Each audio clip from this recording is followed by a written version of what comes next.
Given three congruent circles that are externally tangent to each other, if the radius of the circle is 1 cm, find the height of the given figure.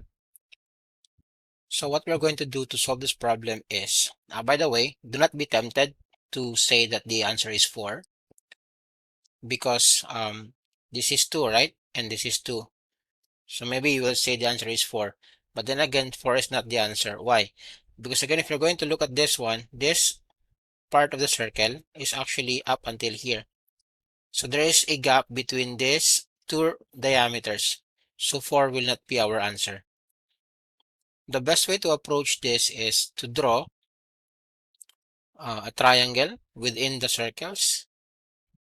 So this will be our equilateral triangle, like so. So what we are going to do is we're going to find the height or the altitude of this triangle. And then since from here up until here is 1, because that is a radius and a radius. So this is 1, this is 1. So we are going to look for, again, the height of this triangle.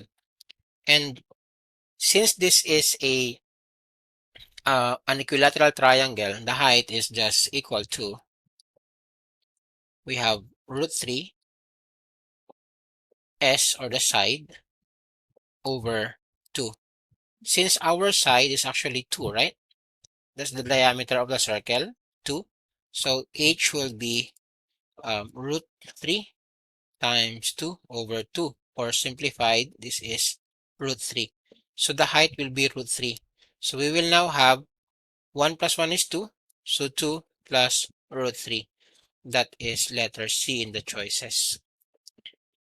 190. Which is true regarding the two figures, assuming consecutive sides are perpendicular?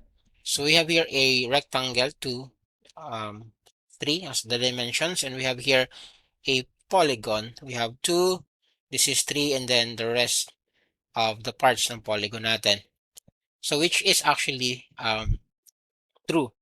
But before that, always remember that if you have this kind of figure, as you can see, the sides are actually 2, 2, and then 3 and 3.